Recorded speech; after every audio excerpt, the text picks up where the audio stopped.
저주를 십자가에서 다 용서해 주셨다는 거예요. 십자가에서. 유대인들의 상식에 나무에 달린 자는 하나님께 저주를 받는 자만이 매달리는 곳인데, 예수님께서 그 나무에 달린 것은 본인의 죄와 사망 때문에 달리신 게 아니고 우리의 죄 때문에 죄로 인해서 짊어지신 거예요. 그러니까 예수님이 십자가에 짊어지시면서 해결한 저주는 예수님 개인의 저주가 아니라 앞으로 예수님을 믿게 된 모든 인류가 짊어져야 될 저주를 예수님이 대신 짊어지시고 죽어주셨다는 거예요. 그러니까 이 사건을 믿는 모든 사람들은 그 저주로부터 이제 다 속량해 주셨습니다. 여러분, 우리의 인생 가운데 원래 있어야 될 가난과 질병과 아픔과 사망의 저주를 누가 다 짊어지시고 해결해 주셨다는 거예요? 예수님이. 근데 그거 끊었을 뿐만이 아니라 우리가 이제 족보가 바뀌어버린 거예요. 원래 백정과 노비 천민의 족보 신분이었는데 왕가의 혈통으로 바꿔주신 거예요. 그러면서 아브라함한테 창세기 하셨던 그 약속, 내가 너를 복을 줄 것인데 너의 자손이 하늘의 별처럼 땅의 모래처럼 땅에 편만할 것이고, 너 저주하면 내가 그를 저주할 것이고, 누군가 너 축복하면 내가 너를 축복할 거야. 너는 앞으로 복의 근원이 될지어다. 이 약속을 아브라함에게만 하신 것이 아니고 예수 그리스도를 믿어 아브라함의 자손이 된 모든 사람들이 그 유업을 이을 수 있다고 약속을 해주셨다는 거예요. 그러니 여러분, 우리 인생 가운데 더 이상 저주는 있습니까, 없습니까? 없어요. 우리에게 아브라함에게 하셨던 축복의 약속이 이루어져야 진짜 예수 그리스도의 십자가 복음 아래에 있는 사람들입니다. 여러분, 제가 참 부끄러운 이야기인데 저희 이제 외가 쪽, 어머니 쪽이 약간 반 무당기가 있는 족보예요, 이게 보면. 그래서 6남매시거든요, 6남매. 그 중에 이 6남매 중에 예수를 믿는 가정은 저희 가정밖에 없어요. 저희 가정 중에 처음 예수를 믿은 게 저예요, 이제.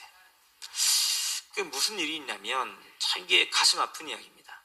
그 6남매의 내력을 살펴보면 이혼을 여러 번 하신 분이 있어요.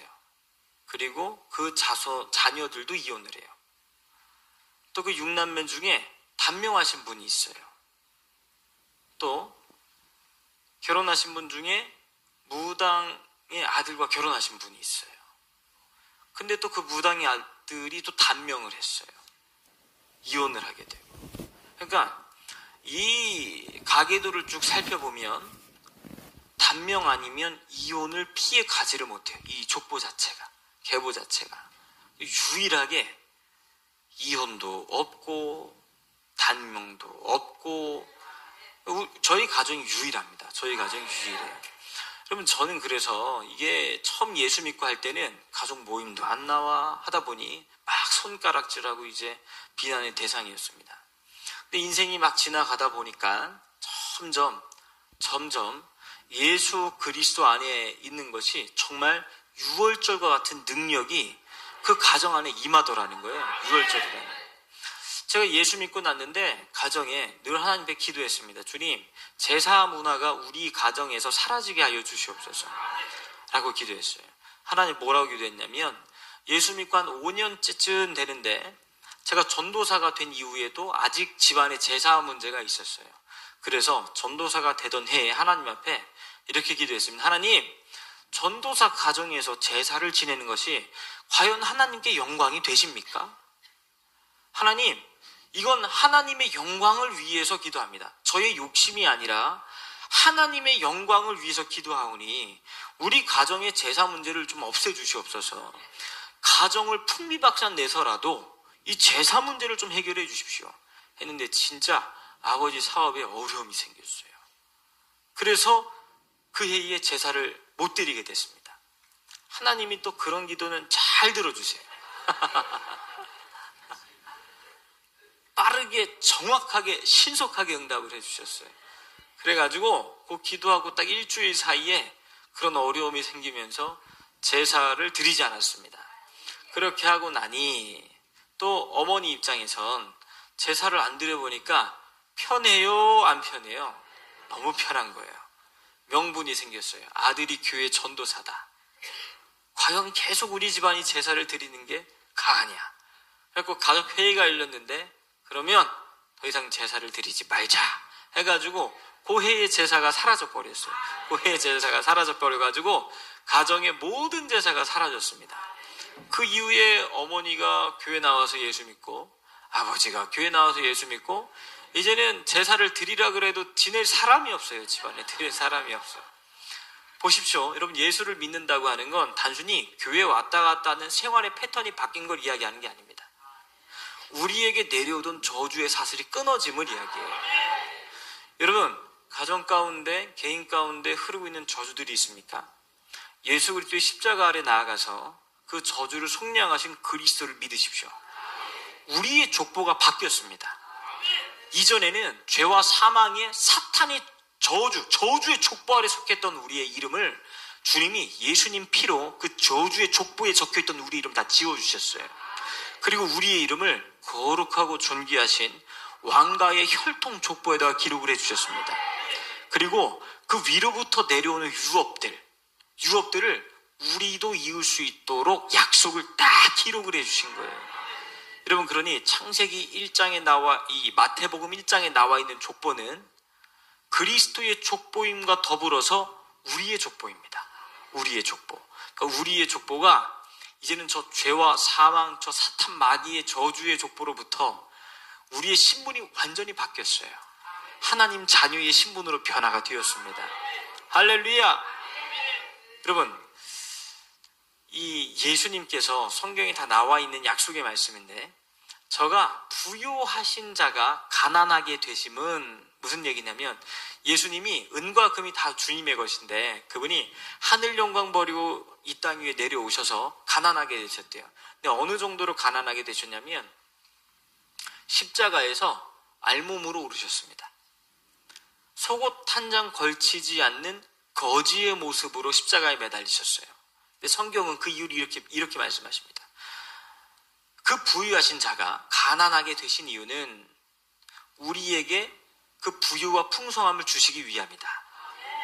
그러니까 예수님이 그 온 우주 만물을 소유하고 계신 그 주님이 이 피조세계에 오셔서 가장 가난하게 되신 이유는 우리에게 있는 가난의 저주의 사슬을 십자가에서 끊어주시기 위해 그분이 그 가난으로 들어가셨다는 거예요.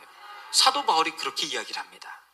여러분, 그러니 한번 잘 생각해 보십시오. 주님을 위해 나의 재물을 다 들여서 가난하게 된 것은 이건 거룩한 가난이니까 하나님 나라의 영광스러운 것입니다. 그런데 내가 주님을 위해 나의 전 재산을 주님께 드림으로 가난해진 것이 아니라 분명히 땀 흘려 수고하고 있음에도 불구하고 가난의 연속이 나를 따라오고 있다는 것은 여러분, 성경은 그걸 저주라고 말해요. 여러분, 예수 그리스도의 십자가에 그 저주를 속량을 이미 해주셨습니다. 믿음으로 그 가난의 저주의 사슬을 끌어내시기를 바라요. 할렐루야. 요 얘기만 하고 마치겠습니다. 제가 신학교 다닐 때 정말 돈이 없어요. 너무너무 가난했습니다. 너무너무 가난해서 그때 사례비를 50만 원 받을 때입니다. 결혼했는데 월세가 35만 원이에요. 그러니까 11조를 2개 뗐거든요. 11조 5만 원. 5만 원 떼면 벌써 10만 원이에요. 10만 원. 집세 내면 35만 원. 5만 원 남았어요. 5만 원이 결혼해보니까 낼 게 왜 이렇게 많은 거예요, 대체? 이거 내고 돈이 없어요. 그러니까 돈이 들어오면 사라져요. 다 사라져. 그러니까 신학교를 다니면서 공강이 있는 날은 아르바이트를 하러 다니는 거예요, 이제 아르바이트를. 그래서 공강이 있는 날 제가 아르바이트를 종류별로 몇 개를 해봤나 세어봤어요, 이제. 20몇 가지를 해봤더라고요. 20몇 가지를 막 노가다도 해보고 하수구도 기어 들어가 보고 토스트 가게에서 배달도 해보고 계산도 해보고 서빙도 해보고 진짜 안 해본 일이 없습니다. 별의별 일을 다 해봤어요. 그러니까 지금 저 만나시는 분들은 제가 그냥 곱게 잘한 줄만 알아요. 곱게 잘한 줄만. 그리고 제가 그렇게 막 그 신학생 때부터 살아온 얘기하면 야, 이 상상이 안 간다는 거야. 상상이. 그냥 집안에 곱게 자라고 부유한 가정에서 서포트를 잘 받고 자랐을 것 같은데 전혀 그렇지 않습니다. 가정 책임지기 위해 안 해본 일이 없어요. 이 방문 판매도 해봤습니다. 아파트 딴지 돌아다니면서 별일들을 다 해봤어요. 근데 전도사다 보니까 제가 한 가지 깨달은 게 있어요. 야, 나는 영업을 하면 안 된다. 영업을 해서 들어가잖아요. 저보다 더 가난하신 분들이 있어요. 그냥 못 나오고 또 도와드리고 나와야 돼요. 또. 그러니 제가 알았어요. 난 이 영업을 하면 안 되겠다. 회사에도 이익을 갖다 줄 수가 없고 나도 이익을 가져갈 수가 없고 이건 할 수가 없다. 그러던 터에 하나님 앞에 이 재정적으로 연단을 한 10여 년 이상 받았습니다. 10여 년 이상 그런 삶을 막 살아온 거예요. 그러다가 하나님 앞에 믿음으로 살겠다라고 선포를 하고, 이제 여러분 꼭 기억하십시오. 우리가 예수 그리스도의 십자가를 믿음으로 말미암아 죄가 속량이 됐거든요. 근데 그 혜택은 믿음으로 사는 자들이 누릴 수가 있어요. 그냥 교회 다닌다고 해서 누리는 게 아니라 하나님께서 약속해 주신 대로 약속의 말씀을 따라 순종하는 사람들이 누릴 수 있습니다. 여러분, 그러니 참 아이러니하잖아요. 교회를 다니는데 왜 주님 저에게 복을 안 주세요? 주님 말씀하십니다. 약속의 말씀대로 순종을 해야 된다. 너희가 먼저 그의 나라와 그의 의를 구하면 너에게 필요한 거 내가 공급해 줄게. 그러니까 먼저 주님이 우리에게 선행하라고 약속하신 말씀을 순종을 해야 됩니다. 그러니 첫 번째, 십자가에서 속량이 되었어요.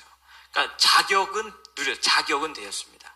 근데 그 자격을 누리려면 하나님과의 원만한 관계가 유지되어야 되는데, 그 원만한 관계는 말씀에 순종하는 삶이 수반되어야 됩니다. 교회는 다니고 말씀에 순종은 하지 않고 그러면 약속의 말씀이 우리에게 이루어지지 않아요. 그건 약속이니까. 약속 지킬 때 이루어 주시기로 한 거니까. 할렐루야. 그래서 이제 주님, 제가 믿음으로 살겠습니다. 약속의 말씀 따라 순종하면 제가 살겠습니다 라고 하나님 앞에 온전히 말씀대로 믿음으로 살다 보니까 참 특이한 게, 여러분 진짜 하나님 살아계신 거 믿으십니까? 네, 진짜 하나님 살아계세요. 얼마나 가정이 재정적으로 어려워졌냐면 제가 가져다 주는 돈으로 가정의 가계 부채를 해결할 능력이 안 돼요. 왜냐하면 대학교 다닐 때도 학자금 대출 받아가지고 대학생을 하다 보니 졸업하고 나니까 이미 대학생 신분의 빚쟁이가 돼 있어요. 2천만 원, 3천만 원 이런 빚쟁이. 여러분, 사회초년생이 빚을 지고 다시 시작을 하는 게 저뿐만이 아니라 지금 대한민국의 젊은 세대가 대부분 그렇습니다. 학자금 대출로 학교 생활하고 졸업하면 3천만 원의 빚을 져요. 그리고 결혼하려고 하니 돈이 어디 있어요? 빚이 3천인데. 그런 상황에서 하나님 앞에 맨날 빚을 갚기 위해 또 빚을 내야 되는 구조로 가는 거예요. 빚을 갚기 위해 카드로 빚을 내서 이 빚을 갚고 또 카드로 빚을 내서 그 전에 빚. 그러니까 매달 빚이 쌓여가니, 야, 하나님, 제가 사역을 하는 게 아니라 빚 갚다가 인생을 마감할 것 같습니다. 이 가난이라는 저주의 사슬로부터 저를 좀 구원해 주십시오. 하나님 앞에 이제 기도하면서 이 재정의 문제를 온전히 주님께 드리기 시작하는데, 야, 참 신기한 게 맨날 마이너스 100 하던 이 재정이 와이프랑 믿음으로 살자라고 이야기를 하고 가정의 이 완전히 구조 자체를 바꿔버렸습니다. 무너져가던 가정 예배를 회복을 시키고 새벽 제단을 쌓기 시작을 하고, 집에서 절대 헛된 돈, 군것질 하기 위해서도 돈을 쓰지 않았어요. 그리고 딱 제 하루 생활비 10,000원. 제가 그때 막 배달을 하면서 일을 하다 보니까 기름값 5,000원, 밥 점심값 5,000원. 여러분, 요즘에 5,000원 들고 식당 들어가면 밥 먹을 때 있어요, 없어요? 없어요. 그냥 편의점 가는 거예요. 편의점 가가지고 5,000원이면 도시락에 작은 컵라면 하나 먹을 수 있습니다. 근데 그거 먹어가면서 일을 하는 거예요. 돈을 벌고. 맨날 마이너스 100 되다가 믿음으로 살기 시작한 딱 그달 이제 마지막 가계부를 정산하기 위해 와이프와 제가 테이블에 딱 앉아서 정산을 하기 시작을 했어요. 정산을 딱 하는데 마이너스 100이 아니라 정확하게 제로가 나왔어요. 제로. 그러니까 빚은 지지 않는 상태까지 간 거예요. 그때 와이프 끌어안고 하나님 감사합니다 하면서 막 울었던 기억이 나요. 이거 해결하지 못하면 믿음 위에 산다는 건 불가능하다는 게, 왜냐하면 성경도 말합니다. 여러분, 빚진 자는요 체주의 종이 된다라고 성경은 기록해요. 그러니까 내가 빚더미에 있으면 주님이 내 주인이 아니에요. 나에게 돈 빌려준 그 대상자가 주인이라고 말해요. 그러니까 그 채주에게 끌려다니다가 주의 일을 할 수 없습니다. 성경은 그래서 사랑의 빛 이외에는 비치지 말아라